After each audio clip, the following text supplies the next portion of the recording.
안녕하세요. 이번 강의는 저번 강의에 이어서 내력에 관한 예제를 풀어볼 겁니다. 두 번째 예제고, 첫 번째 예제 때는 뭐 했냐? 제가 내력은 총 4종류가 있다라고 했고, 그중 하나인 충력에 관한 예제를 풀어봤었습니다. 요런 이제 예제였죠? 이번 강의에서는 또 다른 내력, 비틀림 모멘트라는 거를 보여드릴 거예요. 이제 비틀림 모멘트라고 그 개념만 좀 바뀐 거지 논리 자체는 저번 강의 문제와 아주 똑같이 흘러갑니다. 자, 문제를 한번 볼게요. 일단 이번에는 축이라는 걸로 구조물 명칭이 바뀌고 축 A가 있대요. 요런 이제 기다란 애가 축이고 힘을 어떻게 받고 있냐? 여기서 700Nm 그리고 여기서 이제 300Nm입니다. 요 이제 A라는 구조물을 좀 이제 비튼다고 생각을 하시면 돼요. 우리가 이제 빨래 물 짤 때 이렇게 빨래를 비틀잖아요. 그거랑 흡사하다고 생각하면 됩니다. 이 파란색이 빨래고 요 700Nm와 300Nm 이 모멘트가 우리가 손을 잡고 이렇게 비트는 그 모멘트라고 생각을 해주시면 됩니다. 뭐 이제 그런 상황이에요. 대충 그 상태에서 A에서 반력을 구하래요. A점 여기가 있죠. 반력이 뭐였죠? 반력은 지지점이 구조물에 주는 건데 구조물은 여기서 축 A에 해당을 할 거고 지지점은 요 회색판 있죠? 얘가 지지점에 해당을 할 겁니다. 저번 강의에서도 나왔죠? 무슨 지지라고 했죠? 얘는 고정지지라고 우리가 부르는 애예요. 자, 고정지지는 반력이 몇 개였죠? 저번 강의에서 반력이 제가 3개라고 했지만 이번 문제는 반력을 6개라고 보셔야 됩니다. 그러니까 힘은 총 F와 M 이렇게 두 종류가 있고 얘를 이제 좌표축으로 쪼개게 되면 FX는 0, FY는 0, FZ는 0. 아직 0이면 이제 평행 방정식이 붙을 때만 0이라고 하면 되고 그리고 모멘트 X, 그리고 모멘트 Y, 모멘트 Z가 이렇게 있어요. 이 6가지 중에 저번 강의의 경우에는 이제 2차원 평면에서 문제를 푸는 거였잖아요. 그러면 얘는 Z축에 대한 힘이 없고 X축 모멘트, Y축 모멘트가 없어서 하나, 둘, 3개 요렇게 이제 반력이 3개가 있던 겁니다. 2차원 문제에선. 근데 지금 얘는 입체로 문제가 그려져 있죠. 3차원으로. 그래서 얘는 fx, fy, fz, mx, my, mz 총 6개의 반력이라고 보셔야 됩니다. 그러니까 고정 지지라는 게 원래 줄 수 있는 모든 반력을 주는 건데 2차원에서는 줄 수 있는 반력이 최대 3개였던 거고 3차원에서는 최대 6개라고 이제 생각을 해주시면 됩니다. 이 이상의 내용은 이제 정역학 책을 한번 보시기를 권장드리고요. 그러면은 이제 이 반력 6개를 한번 구해 보라는 거겠죠. 논리는 똑같이 전개돼요. 제일 처음 해야 되는 게 뭐예요? 자유물체도를 떼우는 겁니다. 자유물체도는 힘을 받는 부분인데 그게 반력을 구할 때 자유물체도를 뗀다? 웬만하면은 이 전체 구조물을 제가 떼우라고 얘기를 했었죠. 제가 이렇게 A를 떼우고 접촉된 힘을 모두 표시를 해줘야 되니까 700Nm 여기 접촉된 거 표시, 300Nm 접촉된 거 표시를 이렇게 해준 겁니다. 자, 여기서 끝내면 안 된다 그랬죠? 제가 주의를 해야 될 게 이거 지금 A점을 기준으로 잘랐잖아요. 그러면은 이 A에 접촉되어 있는 힘이 있었을 거다. 걔를 표시해 주는 걸 항상 주의해 주고 그게 지금 6개다라는 이야기입니다. 그래서 여기다 6개를 그리고 싶지만 이제 제 그림 실력이 그거를 이제 따라주지 않기 때문에 조금만 더 생각을 한번 굴려볼게요. 3차원이니까 한번 좌표축을 잡게 되면 여기 이제 축 방향을 Z, 그 다음에 요렇게 X, 그 다음에 요렇게 Y를 잡읍시다. 축은 어떤 방향을 잡아도 상관없습니다.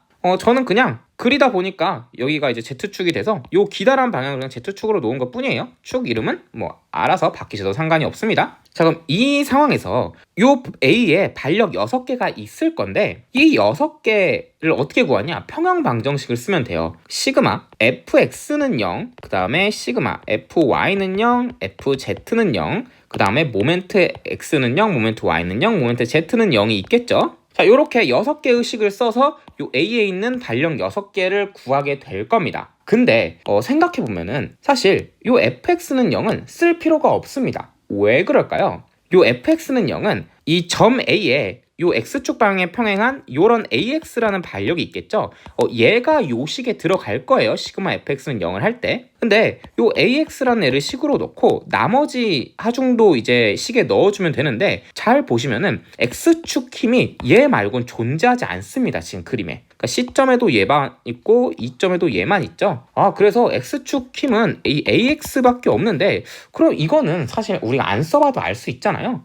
여기는 뭐 그럼 ax는 0이겠지 라고 우리가 할 수가 있는 겁니다. 그럼 똑같은 논리로 fy는 0도 안 넣어도 되지 않을까요? fy는 0은 여기에 ay라는 힘이 있는 걸 텐데 지금 얘밖에 요 식에 들어갈 애가 없잖아요. C와 이점에 Y축 방향 하중이 없으니까. 그러면 얘를 통해서 AY는 0도 사실 C까지 적을 필요도 없이 알 수가 있는 겁니다. 똑같이 FZ도 그러겠죠? 힘이 없으니까. 자, 이런 식으로 제거를 하면은 아까 6개를 원래는 반력을 그려줘야 한다고 얘기를 했었죠. 근데 얘 어차피 안 쓸 거면 사실 그릴 필요도 없는 거죠. 자, 똑같은 논리로 모멘트 X는 0도 없어도 됩니다. 근데 여기서 이제 좀 헷갈리는 사람들이 있을 수 있는데 모멘트 X는 0이 뭐야? 이거는요, X축을 돌리는 모멘트라는 얘기예요. X축을 돌리는 모멘트라는 게 납득이 안 된다면 지금 요 힘을 한번 봅시다. C힘. 이 C힘은 MZ는 0에 들어가는 힘입니다. 얘는 Z축을 돌리는 모멘트란 얘기죠. Z축을 돌린다는 게 뭐냐면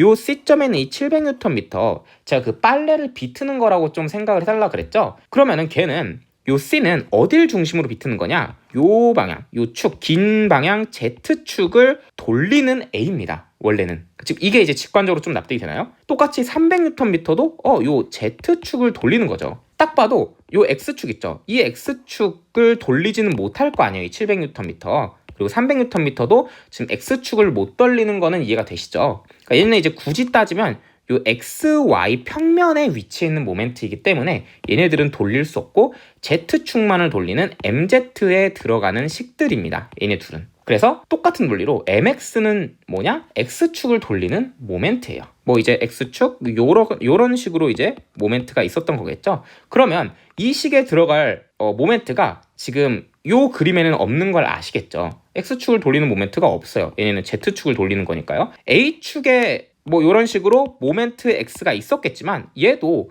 얘네들을 처리했던 것처럼 어차피 0이 나올 겁니다. 다른 하중이 식에 안 들어가니까. 이해되시나요? 똑같이 Y축을 돌리는 모멘트도 없을 거예요. 그러니까 결과적으로 뭐가 되나요? 원래는 반력이 6개이기 때문에 평형 방정식을 6개가 맞습니다. 그러니까 이제 이걸 쓰는 게 맞지만 이제 이 정도는 생각으로 빨리빨리 처리를 해보자는 거죠. 하중이 지금 Z축을 돌리는 모멘트 2개밖에 없으니까 요 5개는 원래 안 써도 되겠다. 그러면은 시그마 MZ는 0만 우리가 써볼 거고, 여기까지 생각이 흘러갔다면 요 A의 반력 우리가 그릴 때 그냥 뭐 요런 애만 그려주면 되는 거 아닐까요? 요 이제 Z축 방향을 돌리는 얘. 그래서 제가 이 반력 6개를 다 그리기 전에 한번 생각을 해보자고 했던 겁니다. 그리고 요 Z축 있죠? 이 Z축을 돌리는 모멘트를 이제 관습적으로 토크 T라고 부릅니다. 그럼 A점에 토크 TA라고 이렇게 적어 놓을게요. 그 다음에 시그마 MZ는 0을 한번 써볼 건데, 이제 식을 작성을 해볼게요. 얘 이제 TA를 먼저 식을 써주면 되겠죠? TA인데, 자, 평형 방정식을 작성할 때 제가 부호가 중요하다고 얘기를 드렸습니다. 플러스 TA라고 적냐, 마이너스 TA라고 적냐. 저번 강의에 어떤 얘기를 했냐, 이 F의 부호를 작성할 때는 요 축 방향과 일치를 하면 플러스라고 했습니다. 그러니까 요렇게 AY가 있다면 얘는 플러스로 들어가야 되고, 요렇게 AY가 있었다면 마이너스로 들어가야 돼 라는 얘기를 드렸죠. 모멘트는 뭐냐면 축을 반시계로 돌리면 플러스라고 해주시면 됩니다. 그러니까 요 TA를 보시면 Z축이 요렇게 있을 때 요 방향으로 돌아가게 되죠. 지금 요 방향은 반시계 방향인 게 느낌이 오시나요? 반시계 방향이기 때문에 얘는 플러스 TA라고 해줘야 되고, 요 700Nm는요 얘도 똑같이 반시계 방향입니다. 그래서 얘도 플러스 700이라고 해줘야 되고, 근데 300Nm는 반대죠. Z축이 이렇게 있을 때 얘는 지금 시계 방향으로 돌리고 있네요. 그래서 얘는 마이너스 300은 0이라고 해주셔야 됩니다. 그럼 TA는 마이너스 400Nm가 나오네요. 자, 마이너스가 나왔어요. 무슨 얘기예요? 제가 처음에 가정을 잘못했다라는 얘기입니다. 저는 요 반력이 반시계라고 가정을 했지만 원래 답은 이렇게 시계 방향으로 TA가 들어갔어야 됐죠. 그러니까 값은 이제 400Nm가 들어가줬어야 됐다. 자, 그러면 A점에서 반력은 뭐예요? 얘는 그냥 TA는 플러스 400Nm라고 적어주시면 됩니다. 혹은 뭐 이제 시계 방향이라고 해서 이렇게 답안 작성할 때 이 방향을 표시해주는 방법도 있어요. 이렇게 반력을 끝내고, 자, 그 다음 B와 D에서 내력을 구해보래요. 똑같죠? 반력 구하고 내력 구하는 거. 자, 내력은 어떻게 구하죠? 똑같이 자유물체도를 잘라 오되 B점에서 내력을 먼저 구할 거면 B를 기준으로 일단 잘라야 한다고 말씀드렸습니다. 여기 딱 잘랐어요. 이거를 기준으로 왼쪽을 떼울 수도 있고 오른쪽을 떼울 수도 있어요. 자유물체돌. 자, 어디를 떼야 될까요? 자, 저번 시간에 좀 얘기를 드렸습니다. 하중 개수가 적은 쪽을 떼야겠죠. B를 기준으로 오른쪽을 떼게 되면 하중이 2개고요. 왼쪽을 떼게 되면 이제 A의 반력이 하나 있을 겁니다. 그렇게 하나예요. 그러면 왼쪽을 떼는 게 조금 더 맞겠죠? 그래서 그림을 그려보면은 이렇게 A, B를 떼와 주고, 그다음 A에서 반력이 몇이었냐? 요렇게 400Nm였죠? 그러면 그림이 좀 어렵지만 요렇게 400Nm라는 힘이 있을 겁니다. 자, 여기까지 하면 안 되고 B를 잘랐으니까 요 B에서도 반력이 있을 건데, 앞에 문제에서 2차원에서 내력을 구할 때 딱 자르는 순간 반력은 항상 3개라고 했죠. 여기서는 3차원이어서 아까 고정지지랑 흡사한 논리로 6개가 됩니다. 근데 그 6개 중에 시그마 F는 0, FX는 0, FY는 0, FZ는 0, 모멘트 X는 0, 모멘트 Y는 0, 모멘트 Z는 0. 이 중에 얘 5개는 어차피 관련 하중, 식에 들어가는 하중이 없기 때문에 0이 나올 거고, 여기서는 시그마 MZ는 0만 중요하게 됩니다. 앞에 문제랑 똑같이 요 방향을 이제 Z축으로 잡은 거예요. 이게 혹시 이해가 안 가는 분들이 있을 수 있어서 다시 설명을 드리면, 자, 여러분 여기에 평형 방정식을 써서 0을 맞출 거예요. 그럼 B에 어떤 반력이 있어야 할까? 그러니까 지금 하중이 400Nm 얘밖에 없잖아요. 모멘트밖에. 그러면 적어도 Fx, Fy, Fz는 이 B 단면에 없어도 됩니다. 똑같이 모멘트 X, 모멘트 Y는 없어도 되니까 이 B점에는 모멘트 Z만이 있을 거예요. Z축을 돌리는 모멘트 반력만이 있을 거라는 이야기입니다. 얘 때문에. 그래서 얘만 이제 식에 쓸 거고, 방향을 가정해 줄게요. 요 방향으로 가정을 해줍시다. T, B, B점에 있는 모멘트인데, 자, 얘를 식에 써주면은 T, B, 얘 부호 어떻게 되죠? 요 방향은 지금 Z축을 반시계로 돌리기 때문에 플러스입니다. 그 다음에 요 400Nm를 식에 써줄 거예요. 그래서 400을 써주면 되는데, 부호는 뭐죠? 요 400은 지금 축을 반시계 방향, 시계 방향으로 돌리고 있네요. 그래서 마이너스가 되고는 0이에요. 그럼 TB는 400Nm라고 해주시면 됩니다. 자, 이제 조금 이해가 되시죠? 자, 그럼 B에서 내력을 구했습니다. 이제 D점을 구해볼까요? 여기 D점을 써왔어야 되는데, D점. 자, D를 기준으로 자유물체도 일단 자르면 되겠죠. D를 기준으로 탁 자르면 왼쪽을 떼올까요? 오른쪽을 떼올까요? 항상 하중 개수를 먼저 봐야 되겠죠? 오른쪽을 떼우면 하중이 하나밖에 없어요. 지금 300Nm. 근데 왼쪽을 떼우면 700도 있고 요 A점의 반력 2개가 있으니까 여기 하나짜리 반력을 떼우는 게 좀 더 편할 것 같습니다. 그래서 떼어보면 이렇게 D를 그려올 수가 있고, 요 300Nm를 여기 이점에다가 표시해주면 되겠죠? 그러면은 요렇게 300Nm, 그리고 D점에도 반력이 총 6개가 있을 텐데 어차피 5개는 안 쓸 거고, 아마 요런 반력만 좀 존재를 해줄 겁니다. 요렇게 T, D라고 부를게요. 자, 이 상태에서 평형 방정식을 쓰시면 됩니다. 시그마 M, Z는 0이고 T, D 먼저 적어주면, 자, 얘는 방향이 어떻게 되죠? Z축이 요 방향이에요. Z축을 지금 반시계 방향으로 돌리고 있으니까 플러스입니다. 그 다음에 요 300Nm는 Z축을 시계 방향으로 돌리니까 마이너스겠네요. 그럼 TD 빼기 300은 0이 돼요. 그럼 TD는 뭐예요? TD는 300Nm입니다. 그러면 답을 적어주면 되겠죠? TB는, 혹은 이제 D는 400Nm고 얘는 이제 300Nm다 라고 답을 적으면 되지만, 여기는 이제 좀 불완전한 대답입니다. 왜냐? 내력을 최종적으로 답을 써줄 때는 플러스인지 마이너스인지를 꼭 붙여줘야 되는데, 저번 강의에서 충력은 어떻게 붙여줬죠? 충력이 100N이야 라는 대답은 온전하지 않고, 이 충력이 압축, 즉 이제 물체를 줄이는 방향으로 힘이 작용하고 있다면 마이너스를 붙여주고, 인장, 늘리는 방향으로 돼 있다면 플러스 100N이라고 적어줬어야 됩니다. 즉 이렇게 내력은 플러스 마이너스가 중요한데, 요 T 있죠? 이 모멘트는 어떻게 부호를 매겨서 최종 내력답을 적어줘야 되냐면, 자, 이 TB 보세요. 이 TB가 지금 400Nm인데 오른손 법칙으로 정하는 겁니다. 오른손 법칙이 뭐예요? 요 방향 있죠? 요 TB 방향으로 오른손에 그 네 손가락을 이렇게 감아요. 그러니까 이제 그 좋아요 표시를 하는 거죠. 이제 좋아요, 제가 이제 그림을 진짜 못 그리는데, 이제 엄지 손가락, 여기 이제 손가락 4개 있어요. 그러니까 얘가 이제 엄지예요. 엄지. 그다음에 이제 요게 이제 그 손가락 4개 들어가면 되잖아요.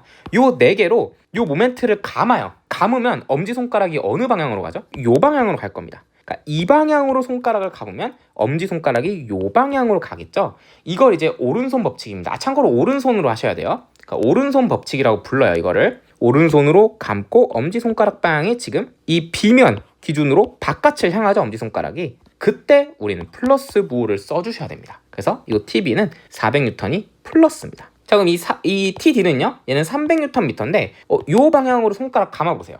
요 방향으로 손가락을 딱 감으면 엄지손가락이 요쪽을 향하는 게 느껴지시나요? 오른손으로 하셔야 됩니다. 그럼 지금 얘는 요 엄지손가락 방향은 D점을 기준으로 안쪽을 향하고 있습니다. 면 안쪽을. 그때 우리는 이제 마이너스 부호를 붙여줘야 돼요. 이것도 이제 혹시 헷갈릴까봐 적어드릴게요. 면 바깥을 향하고 있으면은 플러스, 면 안쪽을 향하고 있으면은 마이너스입니다. 그러니까 뭐가 면 바깥, 면 안쪽이냐? 엄지손가락, 오른손 엄지손가락이 어딜 향하냐로 부호를 매겨주시면 됩니다. 이게 왜 사람들이 좀 많이 헷갈리냐면 처음 재료역학, 그 내력 개념을 접할 때 뭐랑 좀 헷갈리냐? 얘랑 진짜 많이 사람들이 헷갈립니다. 그러니까 평형방정식을 작성할 때 플러스 마이너스와 내력을 답을 낼 때 플러스 마이너스는 전혀 다른 개념이에요. 그러니까 이 평형방정식 작성할 때 플러스 마이너스 있잖아요. 얘는요, 요 축을 시계로 돌리냐 반시계로 돌리냐 그거에 따라서 요 식을 작성을 해주는 거고, 답을 적을 때만, 그러니까 내력 답을 적을 때만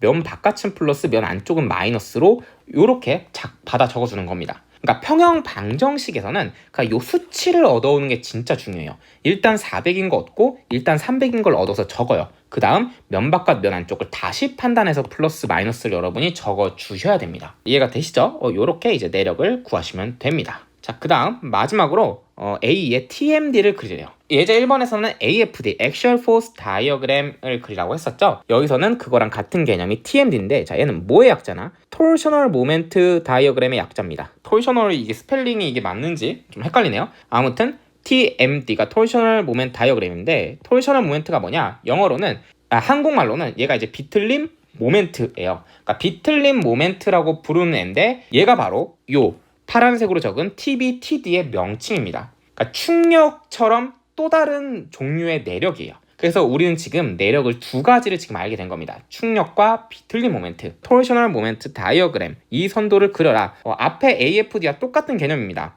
여기 X축이 있죠. 얘를 Z축으로 좀 더 해왔으면 좋겠지만 여기 이제 X축이라고 다시 설정을 해줄게요. 그러면 요 A점이 원점이에요. 요 원점 에서부터 TM, 얘가 이제 토르셔널 모멘트죠. 요 TB, TD처럼 다 값을 구해가지고 그래프를 찍는 겁니다. 충력처럼.